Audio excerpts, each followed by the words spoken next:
ತಕೊಂಡು ಸ್ಕೋರ್ ಕನ್ನಡ. ಇವತ್ತು ಏನು ಮಾತಾಡೋದಾಗರು, ಇವತ್ತು ಮಠ ಸೋಮವಾರ, ಭಾನುವಾರದ ಹ್ಯಾಂಗ್ ಓವರ್ ಎಲ್ಲ ರಿಲ್ಯಾಕ್ಸ್ ಆಗ್ತಾ ಇದ್ದೀವಿ. ಸ್ವಲ್ಪ ಹಿಂಗೆ ನೋಡು, ಅದ್ಯಾಕೆ ಹಿಂಗೆ ನೋಡ್ತೀಯ? ಮಾಡಲ್ಲ ಅಂತ ಹೇಳಿದ್ಮೇಲೆ ತಿರ್ಗಾ ಕೇಳೋದು ನೀನು. ಇಲ್ಲ ರೈ ಏನು ಹೇಳಲ್ಲ, ಯಾಕೆ ಹೇಳ್ಬೇಕು ನಿನ್ಗೆ? ಯಾಕೆ ಆಮೇಲೆ ಯಾವ ಇವೆಲ್ಲ it is not makes no sense. ಸೋಮವಾರ ಅಂದರೆ ಸೋಮವಾರ ಆ್ಯಂಗಲ್ ಬೇಕು. ಸೋಮವಾರದ ಆ್ಯಂಗಲ್ ಸಿಕ್ತು. ಎಲ್ಲರೂ 10 ಸೆಕೆಂಡ್ ಮೌನಾಚರಣೆ ಮಾಡೋಣ. ಇವತ್ತು ನಮ್ಮ ಟಾಪ್ ಅಂಡರ್ ಸ್ಕೋರ್ ಇನ್ ಕನ್ನಡ ಮಾರ್ನಿಂಗ್ ರೂಟೀನ್ ಬಗ್ಗೆ ಮಾತಾಡೋಣ. ಮಾರ್ನಿಂಗ್ ರೂಟೀನ್ ಅಂದರೆ ಇಷ್ಟನಾ? ಒಂದು ಮಾರ್ನಿಂಗ್ ರೂಟೀನ್ ಎಷ್ಟು ಇಂಪಾರ್ಟೆಂಟ್ ಅಂತ ಯಾರಿಗಾರ ಗೊತ್ತಾ? ಗೊತ್ತಿರ ನೀವು? ನಾನು ನಿಮ್ಗೇನೆ ಕೇಳ್ತಾ ಇದ್ದೀನಿ. ನಾನು ಕಣ್ಣೆದ್ರಿಗೆ ಇದ್ರೆ ಶೂಟ್ ಮಾಡಿ ಸಾಯಿಸ್ಬಿಡ್ತೀನಿ. ಇರಿಟೇಷನ್ ಕಣ್ರಿ, ಕಳ್ಸಿ ಆಚೆ. First of all morning routine ಅಂದರೆ ಹೆಂಗಿರಬೇಕು ಅಂದರೆ, ಹಿಂದಿನ ದಿನ ಒಳ್ಳೆ ಕನಸು ಬಿದ್ದಿರಬೇಕು. ಆ ಕನಸು ಯಾವ್ದಾಗಿರಬೇಕು ಅಂತಂದರೆ ಒಂದೊಳ್ಳೆ ದೇವದ್ದಾಗಿರಬೇಕು. ಏನಕ್ಕೆ ಒಳ್ಳೆ ದೇವದ್ದಾಗಿರಬೇಕು ಅಂತ ಅಂದರೆ, ಎದುರ್ಕೊಂಡು ಬೆಳಗ್ಗೆ ಬೇಗ ಎದ್ದೇಳ್ತೀವಿ. So that is a very good morning routine. So ಎಲ್ಲರೂ ರಾತ್ರಿ ಹೊತ್ತು ಒಳ್ಳೆ ದೇವದ ಕನಸು, ಎಲ್ಲರೂ ಒಳ್ಳೆ ರಾತ್ರಿ ಒಂದು ದೇವದ ಕನಸು ಬರಲಿ. ಸೊ ದೇವದ ಕನಸು ಹೆಂಗೆ ಬರಬೇಕು ಅಂತಂದರೆ, ರಾತ್ರಿ ಮಲಿಕೊಳ್ಳೋಕ್ಕಿಂತ ಮುಂಚೆ ಅದರ ದೇವದ ವಿಡಿಯೋ ನೋಡ್ಬಿಟ್ಟು ಮಲಿಕೊಳ್ಳಿ, ಅದಕ್ಕೆ ಪಕ್ಕ ದೇವದ ಕನಸು. ಅಲ್ಲಿ ಬೇರೆ ವಿಡಿಯೋ ನೋಡ್ಬಿಟ್ಟು ಮಲಿಕೊಂಡ್ರೆ ಬೇರೆ ಕನಸು ಬಂದೇ ಬರುತ್ತೆ.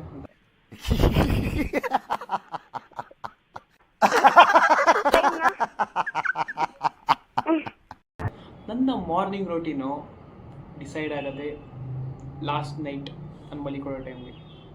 ಲೈಫಲ್ಲಿ ಫಸ್ಟ್ ಇಂಪಾರ್ಟೆಂಟ್ ಇಲ್ಲ, ಸೆಕೆಂಡ್ ಇಂಪಾರ್ಟೆಂಟ್ ಇಲ್ಲ, ಲೈಫಲ್ಲಿ ಥರ್ಡ್ ಇಂಪಾರ್ಟೆಂಟು. ಸೊ ನನಗೂ ಮಿನಿಮಮ್ 8.5 9 ಅವರ್ಸ್ ನಿದ್ದೆ ಮಾಡಲಿಲ್ಲ ಅಂದರೆ ಅವತ್ತು ನಾನು ಮನುಷ್ಯನೇ ಆಗಿರಲ್ಲ. ಏನು ಎಲ್ಲರ ಮೇಲೂ ಫುಲ್ ಕಿರ್ಚಾಡ್ಕೊಂಡು ಯಾರ ಜೊತೆನೂ ಕರೆಕ್ಟಾಗಿ ರೆಸ್ಪಾಂಡ್ ಮಾಡಲ್ಲ. ಇದೆ ಇಲ್ಲೊಂದು ಸಮಸ್ಯೆ ಖಂಡಿತ ಇದೆ. ನನಗೆ ನಿದ್ದೆ ಎಷ್ಟು ಇಂಪಾರ್ಟೆಂಟ್ ಅಂದರೆ, ನನ್ನ ಲೈಫಲ್ಲಿ ಸೆಕೆಂಡ್ ಮೋಸ್ಟ್ ಪ್ರಯಾರಿಟಿ ಕೊಡೋದು ನನ್ನ ನಿದ್ದೆಗೆ. ನಾನು ಏನೇ ಇರಲಿ, ನೆನೆ ಚಾಂಪಿಯನ್ಸ್ ಟ್ರೋಫಿ ಫೈನಲ್ಸ್ ಇತ್ತು ಅಲ್ವಾ, ಆ ಚಾಂಪಿಯನ್ಸ್ ಟ್ರೋಫಿ ಕಪ್ಪಿಂಗ್ ಎತ್ತರು ಎಷ್ಟು ಒಂದು 10:30ಗೇನೋ. ಅದಾದಮೇಲೆ ನೀಟಾಗಿ ಶಿಸ್ತಾಗಿ ಎಲ್ಲ ಲೈಟ್ ಗೀಟೆಲ್ಲ ಹಾಕೊಂಡು ಮಲಗಿಬಿಟ್ಟೆ. ಆ್ಯಂಡ್ ನೆಕ್ಸ್ಟ್ ಹಿಂಗೆ ಎದುಡಬೇಕು ಅಂತ ಅಂದರೆ ಜಿಮ್ ಹೊಡಿಬೇಕು. ಜಿಮ್ ತುಂಬ ಇಂಪಾರ್ಟೆಂಟು ಬಾಡಿಗೆ, ಬಾಡಿ ಮೆಟಾಪಾಲಿಸಮ್ಗೂ. ಮತ್ತು ನಿಮ್ಮ ಬಾಡಿ ಮೆಂಟಲ್ ಸ್ಟೇಟ್ ತುಂಬ ಚೆನ್ನಾಗಿರುತ್ತೆ ಗುರು. ಅದೇ ನೀವು ನಾನು ಜಿಮ್ ಯಾರು ಹೋಗ್ಲಿಲ್ಲ ಅಂದರೆ ನಾನು ಏನೇನೋ ಥಿಂಕ್ ಮಾಡ್ತೀನಿ, ಅದೇನಕ್ಕೆ ಇದೇನಕ್ಕೆ ಇದೆ ಇಲ್ಲೊಂದು ಸಮಸ್ಯೆ ಖಂಡಿತ ಇದೆ ಎಲ್ಲ ಯೋಚನೆ ಮಾಡ್ತೀನಿ. ಅದೇ ಜಿಮ್ಗೆ ಹೋಗ್ಬಿಟ್ಟು ಬಂದುಬಿಟ್ರೆ ಸಡನ್ ಥಿಂಕ್ ಮಾಡೋಕ್ಕೆ ಇದೇ ಇರಲ್ಲ, ತಾಕತ್ತೇ ಇರಲ್ಲ. ನೆಮ್ಮದಿಯಾಗಿ ಏನು ಕೆಲಸ ಮಾಡಬೇಕು, ಏನು ಮಾಡಬೇಕು, ಒಟ್ಟಲ್ಲಿ ಮೆಂಟಲ್ ಸ್ಟೇಟ್ ಫಿಸಿಕಲ್ ಸ್ಟೇಟ್ ತುಂಬ ಇಂಪಾರ್ಟೆಂಟ್. ಅದು ಕರೆಕ್ಟಾಗಿರುತ್ತೆ. ಇದು ಮೇಯ್ನು. ನೀವು ಬೆಳಿಗ್ಗೆ ಹೆಂಗೆ ಬೇಗ ಎದ್ದೇಳಬೇಕು ಅಂದರೆ ನಮಗೆಲ್ಲ ಗೊತ್ತಾಗೋಯ್ತು. ಸೆಕೆಂಡ್ ಏನಾಗಿರುತ್ತೆ ಅಂತ ಅಂದರೆ, ನೀವು ಮಧ್ಯಾಹ್ನದೊತ್ತು ಒಂದು ನ್ಯಾಪ್ಸ್ ಮಾಡ್ತೀರ ನೋಡಿ, 1.5 hour naps, 2 hours nap. Try to avoid the worst naps and worst sleep. ಆ ಸ್ಲೀಪ್ ಮಾಡಲೇಬೇಡಿ ಹೇಳ್ತಾ ಇದ್ದೀನಿ. ಇಡೀ ಜಗತ್ತಲ್ಲಿ ನನ್ನ ಪ್ರಕಾರ ಒಂದು ವರ್ಸ್ಟ್ ಕ್ರಿಮಿನಲ್ ಕೀಟ ನೀವು ಲೇಟಾಗಿ ಮಲಗೋಕ್ಕೆ ಅಂತ ಅಂದರೆ ನೀವು ಮಾಡೋ ನ್ಯಾಪ್ಸ್ಗಳು. So try to avoid that naps ಅಂತ ತುಂಬ ಕಮ್ಮಿ ಮಾಡಿ. ಅದು ತುಂಬ ಡೇಂಜರಸ್ಸು. ಏನಕ್ಕೆ ಅಂದರೆ, ನೀವು ಫುಡ್ಡು ತಿಂದಿರ್ತೀರ ಅಲ್ವಾ, ಆವಾಗ ಏನಾಗೋಗಿರುತ್ತೆ ಅಂದರೆ ಹೊಟ್ಟೆ ಒಳಗಡೆ ಇದ್ದಾಗ ಅದು ಡೈಜೆಸ್ಟ್ ಮಾಡಿಸ್ಬೇಕು, ನೀವು ಕೆಲಸ ಮಾಡಬೇಕು. ನೀವು ಹೋಗ್ಬಿಟ್ಟು ಮಲಿಕೊಂಡ್ರೆ ಅದು ಏನಾಗುತ್ತೆ ಅಂದರೆ ನಿಮ್ಮದು ಬಾಡಿದು ಇನ್ಸುಲಿನ್ ಲೆವೆಲ್ ಜಾಸ್ತಿ ಆಗುತ್ತೆ. ಅದು ತುಂಬ ಹಾರ್ಟ್ ಅಟ್ಯಾಕ್ಸ್ ಎಲ್ಲ ಅದರಿಂದನೇ ಆಗ್ತಾ ಇರೋದು. So try to avoid afternoon sleeps avoid. ಈಗ ನಾನಂತೂ ಪಕ್ಕ ವೆಜಿಟೇರಿಯನ್ ಗುರು. ನಾನು ಆ ಥರ ವೆಜಿಟೇರಿಯನ್ ಅಂದರೆ, ನಾನು ಲೈಫಲ್ಲೇ ಇಲ್ಲಿವರೆಗೆ ನಾನು ನಾನ್ ವೆಜ್ ತಿಂದಿಲ್ಲ, ಎಗ್ಸು ತಿನ್ನಲ್ಲ, ಮಿಲ್ಕು ಕುಡಿಯಲ್ಲ. ಮೊದಲು ಸರಿಯಾಗಿ ಮಾತಾಡೋದು ಕಲಿ. ಸೊ ನನ್ನ ಡೈಲಿ ಪ್ರೋಟೀನ್ ಹೆಂಗಿರುತ್ತೆ ಅಂದರೆ, ನಾನು ಏನು ತಿಂತೀನಲ್ಲ ಅದೇ ನಾನು ಡೈಲಿ ಪ್ರೋಟೀನು. ಸೊ ನನಗೆ ಪ್ರೋಟೀನ್ ಅನ್ನೋದು ತುಂಬ important. So I will try to add as many things which is in they ತುಂಬ ಒಳ್ಳೆ ಪ್ರೋಟೀನ್ ಕಂಟೆಂಟ್ ಯಾವ್ದ್ರಲ್ಲಿ ಜಾಸ್ತಿ ಇರುತ್ತೆ ನಾನು ಅದನ್ನೇ ಚೂಸ್ ಮಾಡೋದು. ಮಾರ್ನಿಂಗ್ ಏನು ಮಾಡ್ತೀನಿ ಅಂದರೆ, ಬ್ರೇಕ್ಫಾಸ್ಟ್ಗೆ ನಮ್ಮ ಆಶ್ಚರ್ಯ ತಿನ್ನಬೇಕು, ಅರ್ಥ ಮಾಡ್ಕೊಳ್ಳಿ. ಇದೊಂದು ಬದುಕಿ, ಇದೊಂದು ಜನ್ಮವೇ, ಎಂತಹ ದುರ್ವಿಧಿ, ಇದೆಂತಹ ದುರ್ವಿಧಿ. ಆ್ಯಂಡ್ ಇನ್ನೇನು ಮಾಡಿ ಅಂತ ಅಂದರೆ ನೀವು ಬೆಳಗ್ಗೆ ಎದ್ದಿಸತ್ತಾನೆ ನಿಮ್ಮ ಕೈ ಎಷ್ಟು ಆಗುತ್ತೆ ಅಷ್ಟು ನಿಮ್ಮ ಬಾಡಿನ ಹೈಡ್ರೇಟ್ ಮಾಡಿ. ಏನಕ್ಕೆ ಅಂದರೆ ಒಂದು ರಾತ್ರಿ ಆಲ್ಮೋಸ್ಟ್ ನಾನೀಗ 9 hours ಮಲಗ್ತಾ ಇದ್ದೀನಿ ಅಲ್ಲ, 9 hours ಬಾಡಿಗೆ ನೀರು ಹೋಗಿರಲ್ಲ. ಬಿಕಾಸ್ ನಾನು ಒಂದ್ಸಲಿ ಮಲಗಿದ್ರೆ ನಾನು ಎದೊಳಗೆ ಬೆಳಗ್ಗೆ 7 o'clock ಸನ್ ರೈಸ್ ಆಗುತ್ತೆ ನೋಡಿ, ಆವಾಗಲೇ ನಂಗೆ ಎಚ್ಚರ ಆಗೋದು. ಸೊ ಆ ಥರ ಇರೋದ್ರಿಂದ ನಂದು ಹೆಂಗಿರುತ್ತೆ ಅಂತ ಮಾರ್ನಿಂಗು ಎದ್ದ ಜೊತೆ I will drink like A 1/2 liters of water. ಒಂದೇ ಸಲ 1/2 liter ನೀರು ಕುಡಿತೀನಿ. ಕುಡಿದ್ಬಿಟ್ಟು ಕುಡಿಸುತ್ತಾನೆ ಏನಾಗುತ್ತೆ ಅಂದರೆ ಆಮೇಲೆ 5 ಆಲ್ಮಂಡ್ ತಿನ್ನಬೇಕು. Almond is very important for the body. ತುಂಬ ಪ್ರೋಟೀನ್ಸ್ ಎಲ್ಲ ಇರುತ್ತೆ. It is good. 5 ಆಲ್ಮಂಡ್ ತಿನ್ನಿ. ಆಮೇಲೆ ನಿಮ್ಮದು ಗ್ರೇಪ್ಸ್ ಅಂತ ಬರುತ್ತೆ, ಅದು ಒಂಥರ ಬ್ಲ್ಯಾಕ್ ಕಲರ್ ಗ್ರೇಪ್ಸ್ ಬರುತ್ತೆ ಗೊತ್ತಾ, ಅದು 20 ರೂಪಾಯಿಗೆ 70 ರೂಪಾಯಿ ಹಾಕವ್ರೆ, ಎಲ್ಲಿ ನಾವು ಬಡವ್ರು ತಗೊಂಬರೋದು? ಏನಂತ ಕೂಗ್ತಾರೆ ನಂಗೆ ಗೊತ್ತಿಲ್ಲ. ಬಟ್ ಆ ಬ್ಲ್ಯಾಕ್ ಕಲರ್ ಗ್ರೇಪ್ಸ್ನ ಏನು ಮಾಡಿ ಅಂತ ಅಂದರೆ ಒಂದು ಗ್ಲಾಸ್ ತಗೊಳ್ಳಿ. ಆ ಗ್ಲಾಸ್ ಒಳಗಡೆ ನೀವು ಗ್ರೇಪ್ಸ್ನ ಎಷ್ಟು ಹಾಕಿ ಅಂದರೆ ಒಂದು 7 to 8 ಹಾಕಿ. ಆ ಗ್ರೇಪ್ಸ್ನ ಮಲಗಬೇಕಾದ್ರೆ ಅದನ್ನ ಸೋಕ್ ಮಾಡಿಬಿಟ್ಟು ಮಡಗ್ಬಿಡಿ. ಅದ್ರ ಮೇಲೆ ಮುಚ್ಬಿಡಿ, ಇಲ್ಲರೆ ಹುಳ ಗಿಡ ಎಲ್ಲ ಬಂದ್ಬಿಟ್ಟು ಅಟ್ಯಾಕ್ ಮಾಡಿಬಿಡುತ್ತೆ. ಸೊ ಅದನ್ನ ಏನು ಮಾಡಿ ಅಂತ ಅಂದರೆ ಸೋಕ್ ಮಾಡಿಬಿಡಿ. ಸೋಕ್ ಮಾಡಿಬಿಟ್ಟು ಏನು ಮಾಡಿ ಅಂತ ಅಂದರೆ ನಾಳೆ ಬೆಳಗ್ಗೆ ಎಷ್ಟು ಎದ್ದಿಸತ್ತೆ ಮೊದಲು ಏನು ಮಾಡಿ ಅಂತ ಅಂದರೆ ಆಲ್ಮಂಡ್ ತಿಂದಾದ್ಮೇಲೆ ಏನು ಮಾಡಿ ಅಂದರೆ ಅದನ್ನ ಒಂದು ಸ್ಪೂನ್ ತಗೊಂಡು ಟಕ ಟಕ ಟಕ ಟಕ ಅಂತ ಕಲಿಸ್ಬಿಟ್ಟು ಟ್ರ ಅಂತ ಕುಡಿದ್ಬಿಡಿ. ಅದು ಕುಡಿಯೋದ್ರಿಂದ ಏನಾಗುತ್ತೆ ಅಂದರೆ ಬಾಡಿದು ಡಿಟಾಕ್ಸ್ ಇರುತ್ತಲ್ಲ, ನಿಮ್ಮದು ಹೊಟ್ಟೆ ಒಳಗಡೆ ಇರುತ್ತಲ್ಲ ಕ್ರಿಮಿ ಕೀಟಗಳೆಲ್ಲ ಫ್ಲೆಶ್ ಆಗೋಗುತ್ತೆ. ಅದು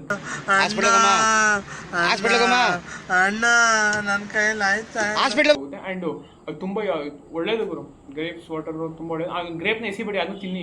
ಲೈಫಲ್ಲಿ ಗುರು ಹೇಳ್ತಾ ಇದ್ದೀನಿ ಗುರು, ಏನು ವೇಸ್ಟ್ ಮಾಡಬೇಡಿ ಗುರು. ನಿಮ್ಗೆ ಏನು ಸಿಗ್ತೈತೆ, ಏನೇ ಸಿಗ್ತಾರೆ ಎಲ್ಲ ತಿನ್ನಿ. ಬಟ್ ಅದು ನಿಮಗೆ ಕಂಫರ್ಟಬಲ್ ಆಗಿದ್ರೆ ಮಾತ್ರ ತಿನ್ನಿ. ಈಗ ಅಂತಂದರೆ ಅವಾಯ್ಡ್ ಅದೇನೋ ಸ್ವೀಟ್ ಗುರು. ಇಡೀ ಜಗತ್ತಲ್ಲಿ ಹೇಳ್ತಾ ಇದ್ದೀನಿ, one of the worst food ಯಾವುದು ಅಂತ ಅಂದರೆ ಸ್ವೀಟ್. ಸ್ವೀಟ್ ಏನಕ್ಕೆ ಅಷ್ಟು ವರ್ಸ್ಟ್ ಫುಡ್ ಅಂದರೆ ಅದರಲ್ಲಿ ಏನೂ ಇಲ್ಲ ಗುರು. ಪ್ರೋಟೀನ್ ಇಲ್ಲ, ಖಾರ ಏನೂ ಇಲ್ಲ. ಅದ್ರಲ್ಲಿ ಕ್ಯಾಲರೀಸ್ ಮಾಡೋ ಸರಿಯಾಗಿ ತುಂಬಿರ್ತಾರೆ. ಶುಗರ್ ಲೆವೆಲ್, ಇನ್ಸುಲಿನ್ ಅಂದರೆ ಹೆವಿ ಪೀಕ್ ಆಯ್ತದೆ. ಅದು ತಿನ್ನೋದ್ರಿಂದ ನೀವು ಹೇಳ್ತಾ ಇದ್ದೀನಿ ಕ್ಯಾಲರೀಸ್ ಹೆವಿ ಇರೋದ್ರಿಂದ ಅದು ನೀವು ಡೈಜೆಸ್ಟ್ ಮಾಡಬೇಕು ಅಂತ ಅಂದರೆ 1 to 1 ವಾರ ಬೇಕು ನಿಮ್ಮ ಬಾಡಿ. ಅಷ್ಟು ಕ್ರಿಮಿನಿಟ ದೇವ್ರು ನಿನ್ಗೆ ಒಳ್ಳೇದು ಮಾಡ್ತದ. ನಿನ್ನ ಜನ್ಮಕ್ಕೆ ಹೋಗೋ.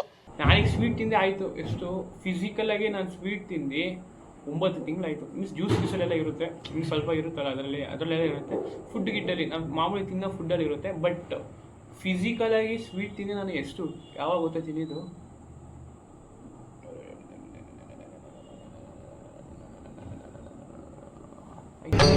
ಇದೆ ಇಲ್ಲೊಂದು ಸಮಸ್ಯೆ ಖಂಡಿತ ಇದೆ. ಐ ಥಿಂಕ್ ಲಾಸ್ಟ್ ಮೇ ಅನ್ಕೋತೀನಿ. ನನಗೆ ಎಷ್ಟು ಚೀಪ್ ಅನಿಸ್ಬಿಡ್ತು ಅಂದ್ರೆ, ಥೋ ನಿಮ್ಮ ಈ ತರದೆಲ್ಲ ಇದಾರೆ ಜನ. ಮಿಸ್ ಅದು ತಿಂದೆ, ಅದು ಅವಾಗಲೂ ಬಿಡೋಣ ಡಯಟಲ್ಲೇ ಇದ್ದೆ. ಬಟ್ ಅವಾಗ ಏನು ಮಿಸ್ ಆಗಿ ಏನಾಯಿತು, ಅದೇನಾಯಿತು ಅಂತ ಇದು ಅಂಟು ಅಂತ ಬರುತ್ತೆ ಗೊತ್ತಾ, ಡ್ರೈ ಫ್ರೂಟ್ಸ್ದು. ಅದು ಮಿಸ್ ಆಗಿ ನನಗೆ ಅದು ತುಂಬ ಇಷ್ಟ. ಏನಕ್ಕೆ ಅಂದರೆ ಅದ್ರಲ್ಲಿ ಸ್ವಲ್ಪ ಪ್ರೋಟೀನ್ ಗಿಟೀನ್ ಎಲ್ಲ ಇರುತ್ತಲ್ಲ. ಸೊ ಅದಕ್ಕೆ ಅಥವಾ 2 ತಿಂದ್ಬಿಟ್ಟೆ. ಆದಮೇಲೆ ಅದು 2 ದಿನ ತಿಂದಿದ್ದಾದ್ಮೇಲೆ ಏನಾಗೋಯ್ತು ಅಂತ ಅಂದರೆ ನನ್ನ ಬಾಡಿಗೆ ಹೇಳಿದ್ದಾನೆ ತುಂಬ ಸೆನ್ಸಿಟಿವ್ ಅಂತ. ಇಲ್ಲೊಂದು ಪಿಂಪಲ್ ಆಗೋಗಿತ್ತು. ಆವತ್ತಿಂದ ಅದನ್ನು ಕಂಪ್ಲೀಟಾಗಿ ಎಲ್ಲ ಸ್ಟಾಪ್ ಮಾಡಿಬಿಟ್ಟೆ. ಸೂಪರ್ ಆಗಿದೆ. ಎರಡನೇ ಭಾಗ ವೇಟ್ ಮಾಡ್ಬೇಕು ನಾವು. ಅಂದರೆ ನಿಮ್ಗೆ ಯಾವಾಗ ಈಗ ಸಮ್ಮರ್ ಇರೋದ್ರಿಂದ ನಿಮ್ಮ ಬಾಡಿ ತುಂಬ ಹೈಡ್ರೇಟ್ ಆಗಿರಬೇಕು. Hydration is very important for the body. So ನೀವು ಹೈಡ್ರೇಷನ್ಗೋಸ್ಕರ ಏನು ಮಾಡಿ ಅಂತ ಅಂದರೆ ಚಿಯಾ ಸೀಡ್ಸ್ ಅಂತ ಬರುತ್ತೆ.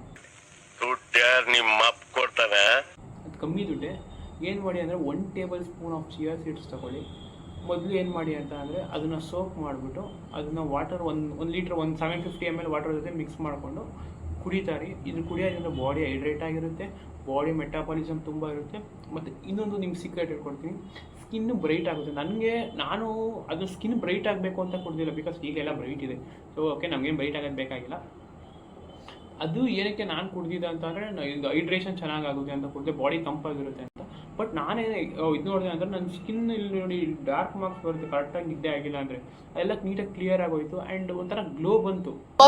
ಲ್ಯಾಟ್ರಿ income tax congratulation brother, congratulation. So the person who want ಯಾರಿಗಾರ ಗ್ಲೋ ಏನಾರು ಬೇಕು ಅಂದರೆ so try to had chia seeds, ತುಂಬ ಚೆನ್ನಾಗಿದೆ. ಸೊ ಇವತ್ತು ಸೋಮವಾರ ಆಗಿರೋದ್ರಿಂದ ನಾವಿವತ್ತು ಯಾವ ಥರ ಕಳವಳಿಯಲ್ಲಿ ಇನ್ವಾಲ್ವ್ ಆಗಬೇಕು ಅಂದರೆ ನಮ್ಮ _Abhishek BN, the man of mic, the man of toss, the man of cricket of C 8th sem ಬಂದ್ಬಿಟ್ಟಿದ್ದೀವಲ್ಲ, ಬರೀ ಇಂಥದೆಯಾ? 8th ಇಯರ್ ಸೆಕ್ಷನ್ ಅವ್ರು ಬರ್ತಾ ಇದ್ದಾರೆ. ತಮ್ಮದು ಸ್ವಲ್ಪ ಪ್ರಾಜೆಕ್ಟು ಕೆಲಸ ಇದೆ. ಸೊ ಇವತ್ತು ನಾವು ಏನು ಮಾಡಬೇಕು ಅಂತ ಅಂದರೆ, ನಮ್ಮ ಪ್ರೀತಿಯ ಸರ್ರಾಗಿರೋರಂಥ Vishwanath sir, the greediest, the warrior, the sword of our class and sword of our EC department and the most busiest person ಅಂತ ಹೇಳ್ತಾ ಇದ್ದೀನಿ. ಮೀನ್ಸ್ ನಿಮ್ಗೆ ಅರ್ಥ ಆಗ್ತಾಯಿದೆ ನಾನು ಮೋಸ್ಟ್ ಬಿಸಿಯೆಸ್ಟ್ ಪರ್ಸನ್ ಅಂದರೆ. ಅರ್ಥ ಆಯ್ತು ಅನ್ಸುತ್ತೆ. ಅವರು ನಮ್ಮ ಗೈಡ್ ಆಗಿರೋದ್ರಿಂದ ನಾವು ಯಾವ ಜನ್ಮದಲ್ಲಿ ಪುಣ್ಯ ಮಾಡಿದ್ವೋ ಗೊತ್ತಿಲ್ಲ, ನಮಗಂತೂ ಏನೂ ಹೆಲ್ಪ್ ಆಗ್ತಾಯಿಲ್ಲ ಅಂತ ಹೇಳ್ತಾ ಇದ್ದೀನಿ. ಸೊ ಅವ್ರನ್ನ ಮೀಟ್ ಮಾಡಿಬಿಟ್ಟು ನಮ್ಮ ಪಾಯಿಂಟ್ ಆಫ್ ವ್ಯೂನ ಅವ್ರಿಗೆ ತಿಳಿಸ್ಬಿಟ್ಟು, ಸರ್ ನಿಮ್ಮ ಪಾಯಿಂಟ್ ಆಫ್ ವ್ಯೂ ಹೇಳಿ ಸರ್, ಇಲ್ಲ ಅಂದರೆ ಎಕ್ಸಾಮಿಯರ್ ಮುಂದೆ ಹಾಕೊಟ್ಬಿಡ್ತಾರೆ, ಏನಕ್ಕಪ್ಪ ನೀವು ಇದು ಮಾಡಿಲ್ಲ ಅಂತ ಹೇಳ್ಬೇಕು ತಾನೇ. ಅಯ್ಯೋ ನಮಗೆ ಗೈಡ್ ಆಗಿರೋದ್ರಿಂದ ಹೇಳಬೇಕು ಇವೆಲ್ಲ ಮಾಡ್ಕೊಬನ್ನಿ ಅಂತ. ಅಲ್ಲಿ ಇಲ್ಲಿ ಇವಾಗ ಹೋಗಿ ಮೀಟ್ ಮಾಡ್ತೀವಲ್ಲ, ಇವಾಗ ಏನು ಹೇಳಲ್ಲ. ಎಕ್ಸಾಮಿಯರ್ ಮುಂದೆ ಹೋಗ್ಬಿಟ್ಟು ಏನಪ್ಪ ನೀನು ಇವೆಲ್ಲ ಮಾಡಬೇಕಲ್ವಪ್ಪ ಅಂದ್ಬಿಡ್ತಾರೆ.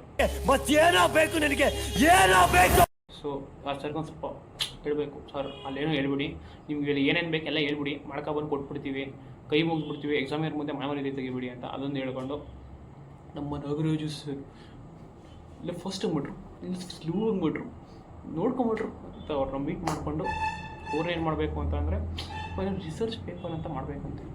ಆ ರಿಸರ್ಚ್ ಪೇಪರ್ಗೆ ಯಾವ ಕ್ವಾಲಿಟೀಸ್ ಇರಬೇಕು ಅಂತ ಅವ್ರ ಜೊತೆ ಸ್ವಲ್ಪ ಮಾತಾಡ್ಕೊಂಡು ಬರೋಣ. ಆಮೇಲೆ ಸ್ವಲ್ಪ ನಾವು ಕಂಪ್ಯೂಟರ್ ಪ್ಯಾರಡೈಸ್ಗೆ ಹೋಗಬೇಕು. ಅಲ್ಲಿ ನಾವು ಫ್ರಂಟ್ ಎಂಡ್, ನಮ್ಮ ಪ್ರಾಜೆಕ್ಟ್ಗೆ ಫ್ರಂಟ್ ಎಂಡ್ ಕೊಟ್ಟಿದ್ದೀವಿ. ಸೊ ನಮಗೆ ಫ್ರಂಟ್ ಎಂಡ್ ಮಾಡ್ಕೊಡ್ತಾ ಇದ್ದಾರೆ. ಅವ್ರನ್ನ ಸ್ವಲ್ಪ ಮೀಟ್ ಮಾಡಿಕೊಂಡು ನಮ್ಮ ಪ್ರಾಜೆಕ್ಟ್ ಏನಪ್ಪ ಅಪ್ಡೇಟ್ ನೋಡಿಕೊಂಡು ಬರೋಣ.